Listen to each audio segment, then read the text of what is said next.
네, 매일 정리 노트 함께 풀어보도록 하겠습니다. 1번 지문부터 보시죠. 1번.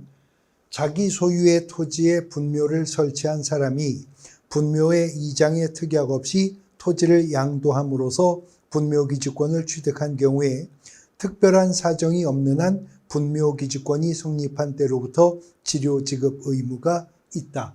작년 기출문제인데요.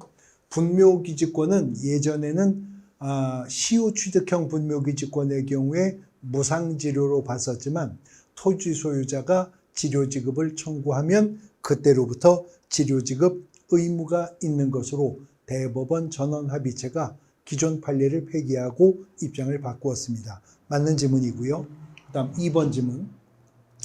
거래계약서 작성 시 확인설명사항이 전자문서 및 전자거래 기본법에 따르는 공인전자문서센터에 보관된 경우라도 개업공인중개사는 확인설명사항을 서면으로 작성하여 보존해야 한다. 그렇지 않죠? 공인중개사법상 중개완성 시 작성한 거래계약서는 5년, 중개대상물 확인설명서는 3년간 원본, 사본 또는 전자문서를 보존해야 될 의무가 있으나 거래계약서도 확인설명서도 공인전자문서센터에 보관된 경우에는 별도의 보존 의무가 면제가 되게 되는 것입니다. 3번. 배우자 명의로 부동산에 관한 물권을 등기한 경우 조세 포탈, 강제 집행의 면탈 또는 법령상 제한의 회피를 목적으로 하지 아니하는 경우에 그 등기는 유효하다. 다시 말해 특례가 인정되는 거죠. 단 이때 배우자는 법률론 관계의 배우자이어야 하는 것이고요.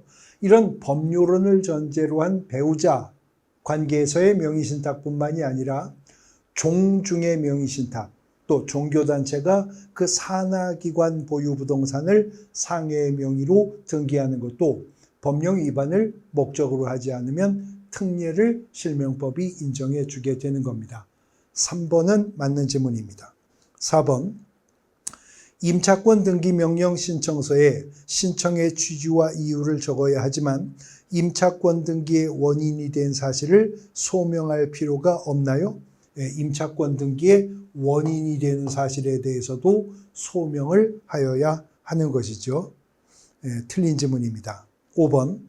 임차권 등기 명령의 집행에 따르는 임차권 등기가 끝난 주택을 그 이후에 임차한 임차인은 보증금 중 일정액을 다른 담보물권자보다 우선하여 변제받을 권리가 없다. 지금 5번 맞는 지문인데 여기서 말하는 보증금 중에 일정액을 다른 담보물권보다 우선하여 변제받을 권리, 이건 뭐 말하는 거죠? 최우선 변제권 말하는 거예요. 그래서 제3자에 의해서 임차권 등기가 경료가 된 주택이나 상가 건물에 입주하는 자는 소액 임차인이라 하더라도 최우선 변제권을 인정하지 않겠다는 겁니다. 그러나 확정일자에 따르는 우선 변제권은 후순위 물권이나 기타 채권보다 보증금을 먼저 배당받겠다는 요구지 섬순위 임차권 등기권자의 권리를 해할 위험성이 전혀 없죠. 그러니까 임차권 등기가 된 주택이나 상가 건물에 들어온 임차인도 소액 임차인으로서 최우선 변제권은 없어도 확정일자에 따르는 우선 변제권은 보장이 된다는 것도 구분해 두셔야 되겠습니다. 6번 지문. 임대인의 동의를 받고 전대차 계약을 체결한 전차인은 임차인의 계약갱신 요구권 행사 기간 이내에 임차인을 대위하여 임대인에게 계약갱신 요구권을 행사할 수 있죠. 그러나 전차인이 임대인의 갱신 요구권을 마치 자기 권리인 양 원용하여 임대인에게 주장하기 위해서는 그 전대차가 임대인의 동의하에 이루어진 전대차였을 때 그럴 것입니다. 그 전제하에 6번은 맞는 지문이고요. 7번. 임차인은 임차권 등기 명령의 신청과 관련하여 든 비용을 임대인에게 청구할 수 없다? 청구할 수 있죠. 임대인의 동의가 없었다 하더라도 임대차 계약 기간이 경과하였음에도 보증금 반환받지 못한 임차인이라면 임차인 단독으로 임차권 등기 신청할 수 있고, 그렇게 했다 하더라도 임차권 등기 비용은 물론이고 임차권 등기에 소요된 비용까지도 임대인에게 지급 청구할 수 있도록 하고 있습니다. 8번, 전세권 및 등기된 임차권은 저당권, 압류채권, 가압류채권에 대항할 수 없는 경우에는 매각으로 소멸한다. 다시 말해서 소멸 기준 권리보다 늦게 설정된 용익물권이나 임차권은 낙찰자에게 권리 주장할 수가 없고 배당으로 흡수가 될 뿐이다 라고 하는 것이죠.